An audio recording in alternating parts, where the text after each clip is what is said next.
Good morning dear all student. कोविड-19 की इस महामारी से जूझते हुए इसके मद्देनजर रखते हुए माध्यमिक शिक्षा बोर्ड की तरफ से हमारे जिला विशिष्ट शिक्षा अधिकारी की ओर से तथा अन्य बड़े गुरुजनों की ओर से एक ऑनलाइन एजुकेशन का पहल चलाया जा रहा है। इसमें मैं भी अपनी एक भूमिका अदा कर रहा हूँ और आज प्रथम दिन मैं रसायन विज्ञान ऑर्गेनिक केमिस्ट्री का पार्ट 1 स्टार्ट करने जा रहा हूँ। सभी मेरे स्टूडेंटों से अनुरोध है कि वह इसका फायदा लें। तो डियर स्टूडेंट, आज हम ऑर्गेनिक केमिस्ट्री को स्टार्ट करने जा रहे हैं और ऑर्गेनिक केमिस्ट्री का जो फर्स्ट पहला टॉपिक है वो है haloalkane and hello arene.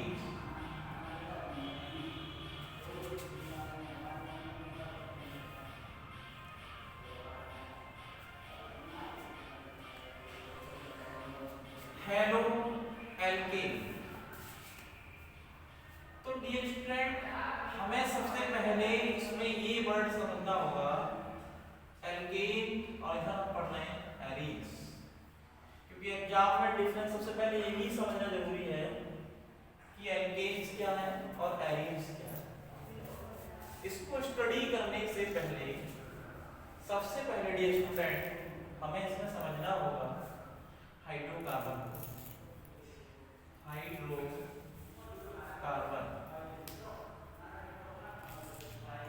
जाहिर सी बात है, दूसरी दिखा हाइड्रोकार्बन H+C। कहने का मतलब कार्बन और हाइड्रोजन से मिलकर बने यौगिकों को हाइड्रोकार्बन कहते हैं। और केमिस्ट्री यहीं से हमारी केमिस्ट्री स्टार्ट हो जाती है और दो पार्ट्स में डिवाइडेड होती है। एक होता है एलिफेटिक और दूसरी तरफ होता है एरोमेटिक।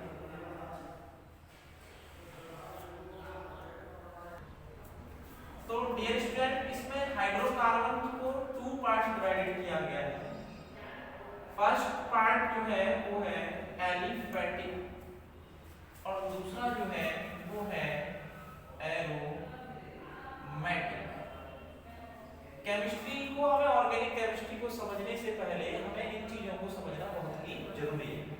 इसीलिए वैसे तो ये बहुत सिंपल चीज है, हम पिछली कक्षाओं में भी इसका स्टडी करते आए हैं, लेकिन अक्सर क्या है कि इसको हल्के में लेकर आगे आकर यही चीज हमें मजबूती प्रदान करती है। क्योंकि किसी चीज को समझने से पहले हमें ये जानना जरूरी है कि आखिर इसका मतलब क्या है।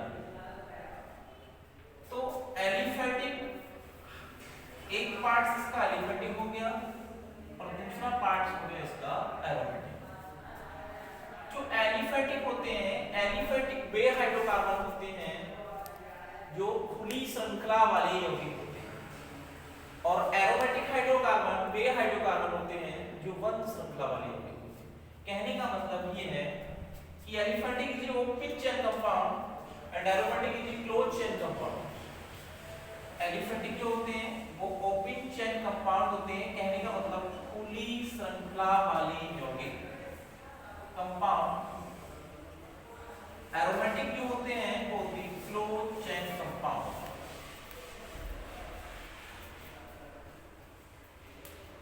और यहीं से हमारी केमिस्ट्री 2 पार्ट्स में डिवाइडेड होती है और विभिन्न प्रकार के ग्रुपों का स्टडी करते चले थे। तो इसका सबसे पहला पायदान यही होता है। एलिफेटिक में 2 पार्ट्स में डिवाइडेड की गई है। इसका फर्स्ट पार्ट है सैचुरेटेड पार्ट्स, कहने का मतलब सैचुरेटेड हाइड्रोकार्बन, सैचुरेटेड हाइड्रोकार्बन। दूसरा है अनसैचुरेटेड हाइड्रोकार्बन।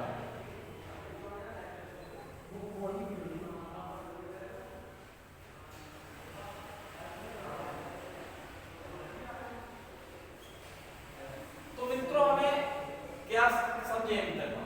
हाइड्रोकार्बन क्या होते हैं? इन तीनों चीजों को समझना बहुत जरूरी है। कहने का मतलब ये है कि हाइड्रोजन तथा कार्बन से मिलकर बने यौगिकों को हाइड्रोकार्बन कहते हैं और हाइड्रोकार्बन को टू पार्ट्स में डिवाइड किया गया, फर्स्ट एलिफेटिक और दूसरा एरोमेटिक। अब मित्रों इसमें एलिफेटिक क्या होते हैं? एलिफेटिक वे हाइड्रोकार्बन होते हैं जो खुली श्रृंखला वाले यौगिक होते हैं और एरोमेटिक वे हाइड्रोकार्बन होते हैं जो बंद श्रृंखला वाले यौगिक होते हैं। तो इसमें टू पार्ट्स इसके हमने पढ़े, एक होता है सैचुरेटेड हाइड्रोकार्बन और एक होता है अनसैचुरेटेड हाइड्रोकार्बन। तो ऊपर ने एक वर्ड पढ़ा एल्केन, अब इसको समझना बहुत जरूरी है। तो सैचुरेटेड पार्ट का इसमें सैचुरेटेड और अनसैचुरेटेड को कैसे बांटा गया है? हमने तीन चीज पिछली कक्षाओं में जब तुमने आईपीएससी पढ़ी होगी तो उन तीन चीजों का जिक्र किया गया होगा पिछली कक्षाओं में। Alkane, alkene and alkyne. जिस किसी को एक कैप्चर लेना है ले सकते हो, उसके बाद आगे बढ़ते हैं। तो इसमें अभी पीछे हम जो पढ़ के आ रहे थे एलिफेटिक के टू टाइप्स पढ़ रहे थे हम। एलिफेटिक के टू टाइप्स कौन कौन से थे? सैचुरेटेड और अनसैचुरेटेड, मतलब संतृप्त हाइड्रोकार्बन, संतृप्त हाइड्रोकार्बन और इसका दूसरा पार्ट जो था वो था असंतृप्त हाइड्रोकार्बन। पिछली कक्षाओं से ही हम इसको स्टडी करते आए हैं। इसको इंग्लिश में सैचुरेटेड हाइड्रोकार्बन बोलते हैं, सैचुरेटेड हाइड्रोकार्बन, और इसको जो बोलते हैं अनसैचुरेटेड हाइड्रोकार्बन।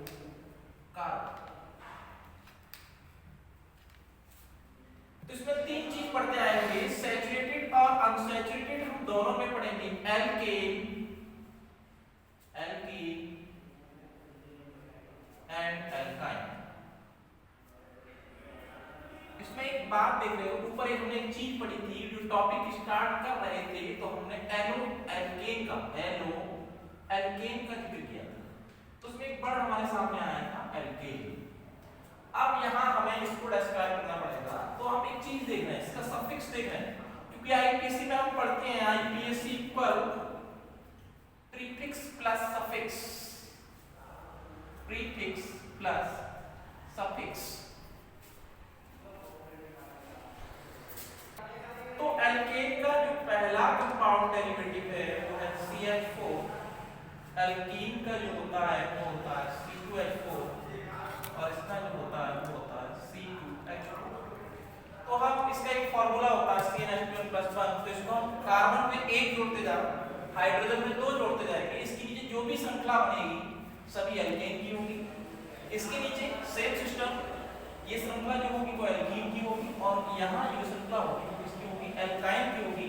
हम एक चीज देखते हैं, इसमें एन है, इसमें इन है और इसमें क्या है? आयन। तो कार्बन में एक जोड़ा 2, 4 और 2 6, 2 और 1 3, 6 और 2 8, 3 और 1 4, 8 और 2 10, 4 और 1 5, 10 और 2 12। अगर हम आईपीएससी का जिक्र करें तो पिछली कक्षाओं में तो कार्बन को हमने आईपीएससी रूप में काउंट किया होगा कि कार्बन की संख्या जब 1 होती है तो एक को मैथ बोलते हैं, और जब मैथ में जो पीछे इसका सभी एल्केन श्रेणी के सदस्य हैं उसमें क्या जोड़ना है? उसमें एक जोड़ना है, तो क्या हो जाएगा? मैथ है। इसी प्रकार जब हम आगे बढ़ेंगे एथेन, प्रोपेन, ब्यूटेन, पेंटेन, इसी श्रृंखला को और आगे बढ़ाते जाएंगे। अब हम जब एल्कीन में पहुंचते हैं तो एल्कीन में जब पहुंचते हैं तो यहाँ पर 2 और 1 3, 4 और 2 6, 3 और 1 4, 6 और 2 8, 4 और 1 5, 8 और 2 10। तो हम देख रहे हैं इसमें हमें क्या वर्ड यूज करना है? सब इसमें हमें यूज करना है इन, एथीन, प्रोपीन, ब्यूटीन, पेंटीन। इसी प्रकार जब आगे बढ़ेंगे एल्काइन की ओर तो यहाँ पर 2 और 1 3, 2 और 2 4, 3 और 1 4, 4 और 2 6, 5 6 और 2 8। तो हम इसको यदि आईपीसी रूप में बोलेंगे तो एथाइन, प्रोपाइन, ब्यूटाइन, पेंटाइन।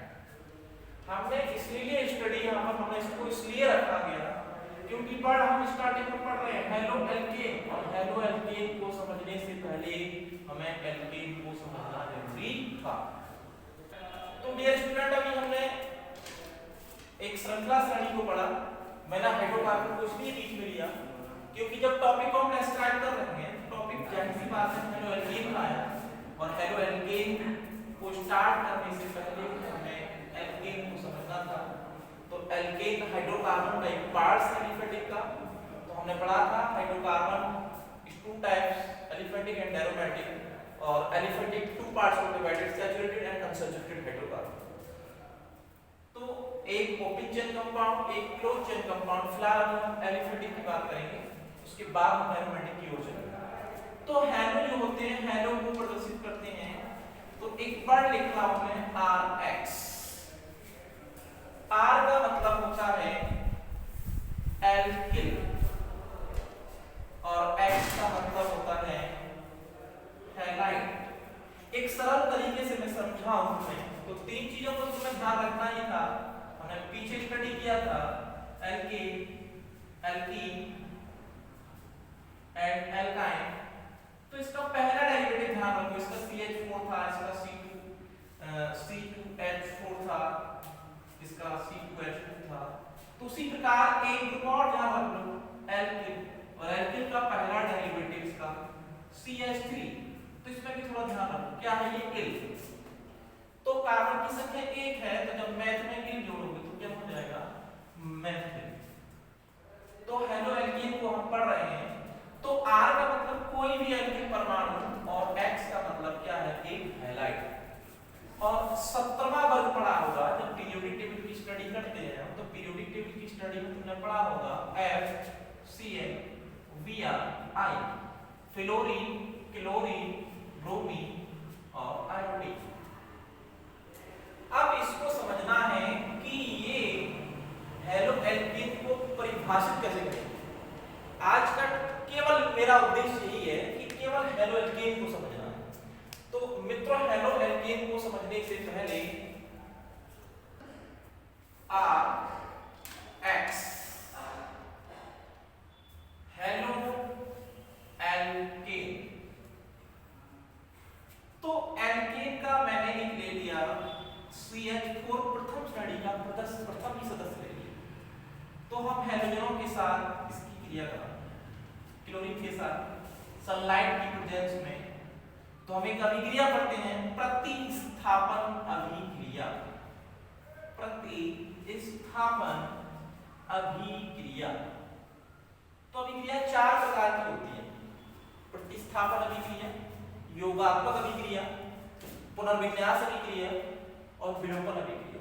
तो डियर स्टूडेंट, कितने टाइप की होती हैं? 4 प्रकार की अभिक्रियाएं होती हैं, प्रतिस्थापन अभिक्रिया, योगात्मक अभिक्रिया, पुनर्विन्यास अभिक्रिया, विलोपन अभिक्रिया। फिलहाल अभी हम स्टडी कर रहे हैं प्रतिस्थापन अभिक्रिया। इसमें आगे और भी हम पढ़ेंगे इलेक्ट्रॉन स्नेही, इलेक्ट्रॉन प्रतिस्थापन नाभिक स्नेही अभिक्रिया। यहाँ से क्वेश्चन पुट अप होते हैं एग्जाम में, अक्सर बोर्ड एग्जाम में आता है। तो प्रतिस्थापन अभिक्रियाएं क्या होती हैं? वे अभिक्रियाएं जिनमें एक परमाणु दूसरे परमाणु पर प्रतिस्थापित हो जाता है, ऐसी अभिक्रियाओं को प्रतिस्थापन अभिक्रिया कहते हैं।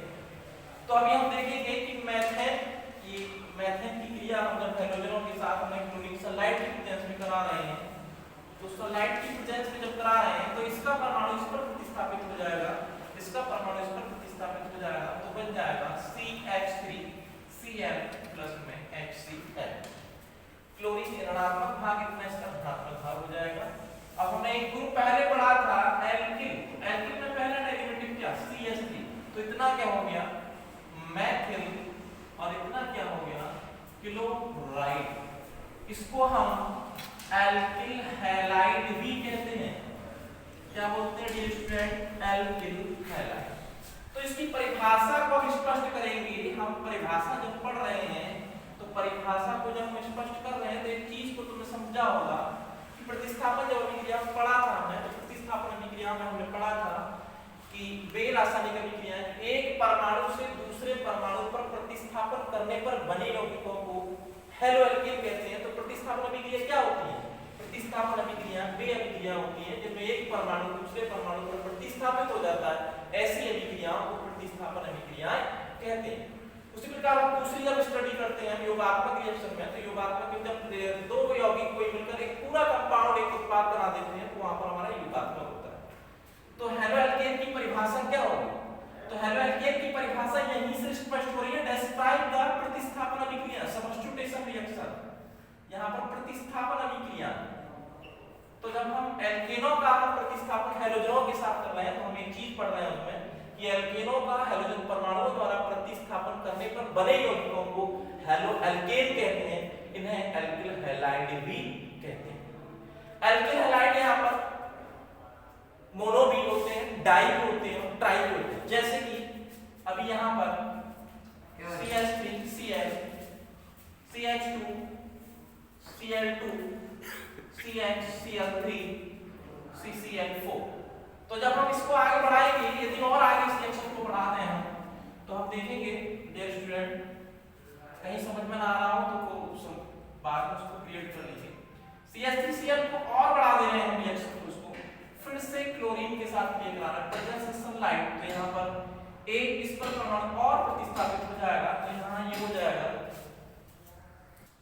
तो यहाँ पर हम देख रहे हैं कि हाइड्रोजन परमाणु कम हो रहा है, हाइड्रोजन परमाणु बढ़ रहे हैं। तो जब एक हाइड्रोजन परमाणु द्वारा प्रतिस्थापित होगा तो यहाँ पर मोनो हेलोएल्केन बनेंगे। तो यहाँ पर लगातार हम देख रहे हैं कि यहाँ पर हो जाएगा CH2Cl2 प्लस में Cl, अभिक्रिया को और आगे बढ़ाते हुए हमने और आगे बढ़ा दिया, CH2Cl2 प्लस Cl2 बन गया CHCl3 प्लस HCl, इसको और आगे बढ़ाते हैं CHCl3 प्लस Cl2, तो यहाँ पर हो जाएगा हमारा CCl4 प्लस HCl। अगर हम इसका नाम देखें तो मोनोक्लोरोमेथेन, डाइक्लोरोमेथेन, ट्राइक्लोरोमेथेन और टेट्राक्लोरोमेथेन। तो एल्किल हैलाइड में और कौन से यौगिक हो सकते हैं? ये पहला कंपाउंड हो गया। इसके अतिरिक्त तो R का मतलब यही नहीं कि R की जगह केवल CH3, इसके अतिरिक्त RX हम रखें तो जैसे कि CH3Cl, C2H5Cl, C3H7Cl, CHCl3, CH2Cl2, CCl4, ये सभी क्या है हमारे? ये सभी हमारे हेलोएल्केन। तो परिभाषा डियर स्टूडेंट सबकी समझ में आ ही गया होगा। तो मेरा उद्देश्य हाइड्रोकार्बन को यहाँ बीच में लेने का यही था कि हाइड्रोकार्बन को समझने से पहले, हेलोएल्केनों को समझने से पहले हमें एल्केनों की आवश्यकता थी। तो हमने एक परिभाषा को हमने यहाँ समझ लिया कि हेलोएल्केन कहते किसे हैं। तो हेलोजनों एल्केनों का हैलोजन परमाणुओं द्वारा प्रतिस्थापन करने पर बने यौगिकों को हेलोएल्केन कहते हैं। हेलोएल्केन दो प्रकार से, हैलोजनों की संख्या के आधार पर, कार्बन की संख्या के बंधों के आधार पर, इसको हम कल स्टडी करेंगे। इसमें हम आगे हम स्टडी करेंगे